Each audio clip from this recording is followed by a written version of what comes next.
मेरा शादी में 15 लाख का खर्चा हुआ है, गोल्ड भी वो ले गई है, मेरा जो थोड़ा बहुत गोल्ड था वो भी ले गई है। जब आपकी शादी हुई जी, उसके बाद वो चोरी से लेके गई है, मुझे पूछा भी नहीं, सब कुछ ले गई है। उसी 2 महीने में या उसके बाद? उसके बाद लेके गई है, उसके बाद जब आई लेके गई है, उसके बाद अभी आई, जब इस टाइम आई तो कपड़े शपड़े सब कुछ ले गई और यहाँ पे कम से 50,000 का सामान लेके गई है। अभी 6 मंथ पहले आई है। 6 मंथ जी जी। मतलब इस समय के बीच में जो आपका 2 महीने के बाद जब वो मायके गई, उसके बीच में कितनी बार वो आपके पास यहाँ पे आई है? 2 टाइम आई है। उसके बाद एक बार आई थी 1 मंथ के लिए, फिर चली गई। उसके बाद आई 2 मंथ। आप देख रहे हैं न्यूज़ सैर इंडिया और मैं हूँ अरफाज अहमद एंग। आज जो कहानी हम आपके सामने लेकर के आए हैं, एक कहावत है, कहते हैं शादी का लड्डू जो खाए वो भी पछताए, जो ना खाए वो भी पछताए। बड़े अरमान होते हैं दिल में, चाहे लड़का हो चाहे लड़की हो, शादी होगी, घर होगा, परिवार होगा, बच्चे होंगे, लेकिन कई बार ये शादी जो है ना जी का जंजाल बन जाता है, गले की फांस बन जाती है। ऐसा ही कुछ हमारे साथ जो आज युवा मौजूद हैं इनके साथ हुआ है, इनसे बातचीत करेंगे क्या कुछ पूरी कहानी है। क्या नाम है आपका? मेरा नाम मोहम्मद रफ़ी है। मैं डिस्ट्रिक्ट बारामूला, तहसील उड़ी, विलेज द्वारा से। द्वारा आपकी पंचायत जी पड़ती जी हाँ, द्वारा पंचायत पड़ती है और मेरी शादी भी उड़ी में हुई है। उड़ी परमपिला हमारा नेबर्स विलेज है, वहाँ पे हुई है। क्या पूरा मामला है, शुरुआत से बताइएगा। और आपका रिश्ता जो जुड़ा वो कैसे जुड़ा? एक्चुअली ये मेरे पापा का रिश्तेदार है और इसलिए पापा ने वहाँ पे मेरी शादी कराई। तो वो लड़की तब ठीक थी, अच्छी लड़की भी थी। तो शादी हो गई तो मैंने फ़ोटो देखा, सब कुछ ठीक था और मुझे भी अच्छी लड़की लगी। तो उसके घर वालों से बात हुई, शादी भी हुई, सब कुछ हो गया। फिजिकली आप मिले शादी से पहले? नहीं नहीं, ऐसे तो नहीं। फोटो देखा? हाँ, सिर्फ फ़ोन पे बात होती थी। शादी के बाद आफ्टर 2 मंथ लड़की कुछ प्रॉब्लम भी हो गई यहाँ पे, वो उसको चक्कर वगैरह आने लगे। तो हमने उनको फ़ोन किया, क्या बात है, बीमार भी है कुछ? तो उन्होंने बोला नहीं, ऐसी अभी नहीं है, तो तभी कुछ प्रॉब्लम हो रही है। 2 महीने ठीक ठाक रहे? हाँ, 2 महीने ठीक रही। उसके बाद उन्होंने बहाना किया कि हमारे वहाँ पे शादी है तो लड़की को भेजो। मैंने ठीक है, कोई बात नहीं, जाओ। शादी कौन से सन में हुई? 2016 में हुई है। 2016 जी में, सर। ठीक है। तो लड़की तो गई यहाँ से। तो मैंने बोला ठीक है, कोई बात नहीं, मैंने पैसे वगैरह भी दिए, जो सब कुछ दिया, मैंने जाओ आप। वहाँ पे लड़की गई तो उन्हें बिठा दी घर में। फिर मैं पंचायत लेके गया, 1-2 बार गया तो आगे से धमकी देने लगे, थ्रेट देने लगे। देर के बाद? उसके आफ्टर 4 मंथ में गया था। 4 महीने लड़की मायके में रही? मायके में। फिर मैं गया वहाँ पे, तो हम पंचायत लेके गए तो आगे से उन्होंने पहले मुझे बुलाया वहाँ पे, तो आगे धमकी देने लगे, बोलते हैं नहीं हम लड़की को नहीं भेजेंगे। मैंने बात किया हुई, बोला नहीं आप लड़की को नहीं भेजेंगे, आप जाओ यहाँ से। मैं आ गया वापस। इन 4 महीनों में आपकी कोई बातचीत हुई आपस में? हाँ, पहले हुई, थोड़ी बहुत हुई थी, लेकिन उसके बाद नहीं हुई। उसके बाद उन्होंने बात भी नहीं करने दी हमारी। फिर क्या हुआ, मैं गया वहाँ पे, मेरे पापा गए, पंचायत लेके हम गए।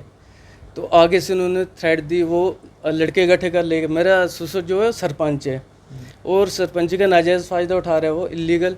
तो वहाँ पे लड़कों का इकट्ठा कर लिया, कोई 30-40 लड़के थे और मेरे पापा हार्ट पेशेंट है। तो इसलिए मैं मजबूर हो गया, हम चुप हो गए। तो बोलते नहीं तलाक दे दो लड़की को। मैंने बोला क्यों, क्या बात हुई? तो बात भी नहीं बता रहे। नहीं लड़की नहीं रहना चाहती, तलाक दे दो। मैंने बोला ऐसे तो नहीं हो सकता। आपके साथ कोई झगड़ा वगैरह हुआ था? हाँ, आए थे मारने के लिए। आपका वाइफ के साथ? ऐसा कुछ नहीं हुआ था, प्यार से गई थी वो यहाँ से, सामान भी दिया था। जी हाँ, आराम से गई कोई थी। झगड़ा वगैरह कुछ नहीं हुआ? ऐसी कोई बात ही नहीं थी। तो वो क्या कारण बता रहे थे, क्यों तलाक चाहते थे वो? हाँ, वो बोल रहे हैं नहीं लड़की वहाँ नहीं रह सकती। लड़की रहना नहीं चाहती है? हाँ, लड़की नहीं रह सकती तेरे साथ, अगर रहना है तो इधर आके हमारे घर में रहे, वहाँ लड़की नहीं रह सकती। आपकी एज कितनी है? मेरी एज 33-34 है। उस समय कितनी थी जब शादी हुई? उस समय 29 थी, 27-29 तो उस समय लड़की की एज क्या थी जब शादी हुई? 34 थी तब। मतलब आपसे बड़ी थी? हाँ, मुझसे बड़ी है लड़की। कितने साल बड़ी थी आपसे? 5-6 ईयर बड़ी है मुझसे। 5-6 ईयर जी। फिर क्या हुआ उसके बाद, जब आप पंचायत लेके गए, यहाँ धमकी वगैरह मिली? फिर क्या हुआ, उन्होंने बोला नहीं हम मारेंगे इनको, पकड़ के रखो, बांधो इनको, ये करो वो करो। मेरे पापा हार्ट पेशेंट थे तो मैं मजबूर हो गया, वहाँ से कुछ लिखा भी लिया हमसे। फिर हम वहाँ से वापस आ गए।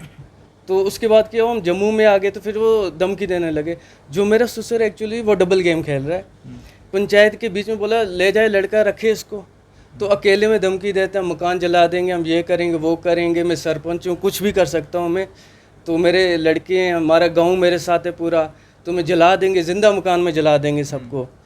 तो एक्चुअली ये 420 पहले भी इन्होंने की है। एक्चुअली मेरी दादी का सुतेला भाई है, मेरी दादी अकेली थी माँ बाप को।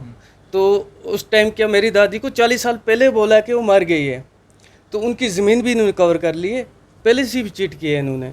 तो फिर बाद में फिर पापा ने बोला नहीं अभी थोड़ा रुकते हैं, क्योंकि अभी देखते हैं हमारे रिश्तेदारी में तो अभी रुकते हैं। लेकिन उन्होंने नाजायज़ फ़ायदा उठाया। मेरे पापा गेस्टेड ऑफिसर हैं, हम वहाँ पे गए तो वहाँ पे जाके हमारी इतनी अच्छी फैमिली है, और मेरे पापा पे ब्लेम लगाया, बोला नहीं ये नहीं संभाल पाते, ये भूखा रखते हैं लड़की को, ये वो इधर उधर की बातें की, हमारी इज्जत बर्बाद की। हालांकि गलती भी इनकी है, शादी से पहले हमें बताया भी नहीं है कि लड़कियों की क्या प्रॉब्लम क्या नहीं, वो तो हमें नहीं बताया था इन्होंने। उसके बाद अब क्या हो रहा है कि अब मैं अकेला हूँ जम्मू में, 2 साल से तुम्हें कश्मीर भी नहीं जा सका, क्योंकि धमकी दे रहे हैं, बोल रहे अगर यहाँ हो गए तो मार देंगे हम। और इनके बड़े पुलिस के साथ भी है, एजेंसियों के साथ भी इनके लिंक है, तो मुझे ख़तरा है कि मुझे भी ना मार दें, और मेरी फैमिली को धमकी दे रहे हैं। और मेरे पापा हार्ट पेशेंट है, मेरा एक भाई है मतू टाइप का है, तो हो सकता है उसके साथ कुछ कर दें, या मेरी बहनों को भी धमकी दी जा रही है। और इसकी एक फूफी है, वो सुपरवाइज़र है, और मेरी बहन आंगनबाड़ी में वर्कर है। तो वो बोल रही मैं इसको निकाल दूंगी जॉब से अगर आपने ये बात बाहर की या कुछ ऐसा वैसा किया। वो ये धमकी दे रहे हैं, बोलते हैं अगर आप बाहर गए या कोर्ट में या कुछ भी गए तो हम लड़कों को लाके मारेंगे आपको। और मेरे पापा कश्मीर में, मेरी फैमिली कश्मीर में, मैं अकेला यहाँ पे फंस गया हूँ, और वहाँ पे भी मैं नहीं जा सकता, और उनकी जान को भी खतरा है। तो प्लीज़ मेहरबानी करके ये हायर अथॉरिटी तक मेरी ये इल्तिजा है कि ये पहुँचाइए। 2016 से लेकर के 2022 चल रहा है, लगभग 7 साल बीच में होने को हैं। इन 7 सालों में आप वाइफ के साथ कितने समय तक रहे? क्योंकि जब शादी करते हैं ज़्यादा समय जो है मतलब बीवी के साथ रहा जाता है, साल एक तो बीवी को छोड़ते ही नहीं है। तो आप कितनी देर रहे बीवी के साथ?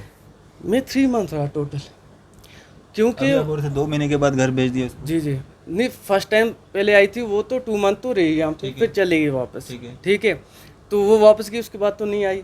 4 ईयर के बाद फिर हमने, चलो मैंने बोला ठीक है कोई नहीं, जब हमने ज़बरदस्ती किया कि मैंने बोला मैं केस करूँगा ये वो, तो फिर उन्होंने बोला चलो ठीक है कोई, मैंने कंप्रोमाइज़ पे आ गए। तो वहाँ पे उन्होंने कुछ अंडरटेकिंग लिख के लिए मुझसे, लेकिन उर्दू में लिखा था, तो मुझे उर्दू पढ़ना नहीं आता। तो जब मैंने बाद में देखा कि उसमें तो डिमांड कर रहे हैं उल्टा, मेरा शादी में 15 लाख का खर्चा हुआ है, गोल्ड भी वो ले गई है, मेरा जो थोड़ा बहुत गोल्ड था वो भी ले गई है। जब आपकी शादी हुई जी, उसके बाद वो चोरी से लेके गई है, मुझे पूछा भी नहीं, सब कुछ ले गई है। उसी 2 महीने में या उसके बाद? उसके बाद लेके गई है। उसके बाद जब आई लेके गई है, उसके बाद अभी आई, जब इस टाइम आई तो कपड़े शपड़े सब कुछ ले गई, और यहाँ पे कम से 50,000 का सामान लेके गई है। अभी 6 मंथ पहले आई है। 6 मंथ जी मतलब इस समय के बीच में जो आपका 2 महीने के बाद जब वो मायके गई, उसके बीच में कितनी बार वो आपके पास यहाँ पे आई है? 2 टाइम आई है। उसकी बार एक बार आई थी 1 मंथ के लिए, फिर चली गई। उसके बाद आई 2 मंथ में बस। तो वो जो 1 महीना या 2 महीने आपके साथ गुजारे, उस बीच में कैसा रिलेशन था, किस तरह का था? हाँ, यहाँ पे एक बार ऐसा भी हुआ ना, देखो वो बोलते हैं कि ऊंची आवाज़ में बात नहीं करो, हमें बोलते हैं ऊंची आवाज़ में बात नहीं करो, हमारी लड़की को मतलब कुछ प्रॉब्लम हो जाएगी। तो मुझे समझ नहीं आ रहा क्या प्रॉब्लम हो जाएगी। एक बार क्या हुआ, मेरा भाई है मतू टाइप का है, थोड़ी ऊंचा बोलता है, हमारे घर वालों के साथ थोड़ी शरारत भी करता है। तो लड़की को अचानक क्या हुआ, बेहोश हो गई यहाँ पे। तो मैं डर गया, मैंने बोला ये क्या हो गया। फिर हमारे किराएदार हैं सब भी आए, उन्होंने देखा, तो उसके भाई को हमने फ़ोन किया, तो उसके भाई ने बोला, ये जनवरी की बात है, उसके भाई ने बोला खिड़की दरवाजे खुले रखो और इससे दूर जाओ, इसको होश आएगा। 2-3 घंटे के बाद होश आया। क्या हो रहा था, किस तरह की बेहोशी थी? अचानक बेहोश हो जाती है, फिर समझ भी नहीं आती हमें। तो ऊपर से वो बोलते हैं नहीं हम इलाज करा, इसका मतलब पीर को नहीं दिखाना, डॉक्टर को नहीं दिखाना, हमारी लड़की को छुआ तो आप लोग जिम्मेवार हो इसके। तो हम फिर भी इलाज करने को तैयार थे सब कुछ, लेकिन वो धमकी दी जा रहे हैं कल कुछ हो गया तो फिर भी मैं फंस जाऊंगा, मेरी फैमिली फंस जाएगी। तो अब आप क्या चाहते हो, आपकी वाइफ मतलब वापस आ जाएं, क्या चाहते क्या हो आप? अब मैं ये चाहता हूँ कि जो उन्होंने चीट किया मेरे साथ, मेरी लाइफ बर्बाद की, 7 ईयर मेरे बर्बाद हुए, तो उसका हिसाब कौन देगा? उससे पहले, शादी से पहले तो उनको बता देना चाहिए था, अगर लड़की नहीं रह सकती थी, बाहर नहीं रह सकती थी, तो बता देना चाहिए था कि ऐसा मसला है, हम करते या शादी नहीं करते। वो तब से होता ना, शादी के बाद वो बोल रहे नहीं ऐसा नहीं तो ऐसा। तो मेरा यहाँ पे कोचिंग सेंटर चल रहा है, मैं प्राइवेट काम कर रहा हूँ, तो वहाँ पे जाके उनके घर में मैं क्या करूँगा? ऊपर से 7 साल में मेरी फैमिली भी नहीं बनी। वो क्या कहते हैं आपको, घर जमाई बैठ जाओ? वो बोलते हैं लड़की को सिर्फ 2 मंथ के लिए हम जम्मू भेजेंगे, बाकी लड़की हमारे पास रहेगी, मायके में? मायके में रहेगी। मतलब आपके बिना आप अपना काम करते जाओ, वो मायके में हाँ, रहेगी? वो मायके में रहेगी। और ऊपर से मुझे बोलते हैं तू खर्चा भेजता रहे।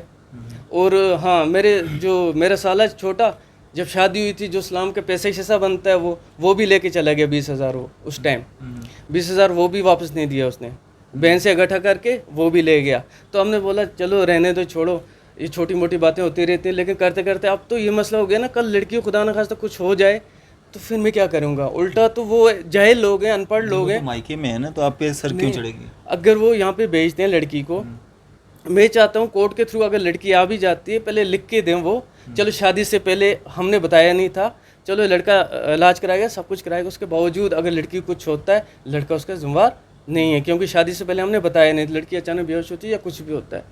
फर्स्ट, सेकेंडली ये कि वो जो धमकी दे रहे हैं मेरे माँ बाप को, वो धमकी ना दें। थर्डली ये कि जहाँ मैं रहूँगा लड़की मेरे साथ रहेगी, चाहे इंडिया के किसी कोने में मैं रहूँ, लड़की मेरे साथ रहेगी। ऐसा नहीं होगा मैंने शादी की है तो वो बोलते हैं लड़की रहे 7 महीने 8 महीने रहे वहाँ पे, 2 महीने तेरे पास भेजेंगे, ऐसा तो नहीं ना होगा।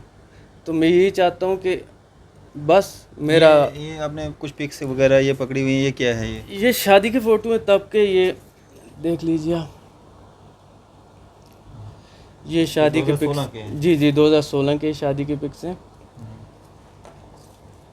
ये आप दुल्हन के साथ हो? जी जी जी, ये नाम दुल्हन है के, इनका? नाजिया बेगम।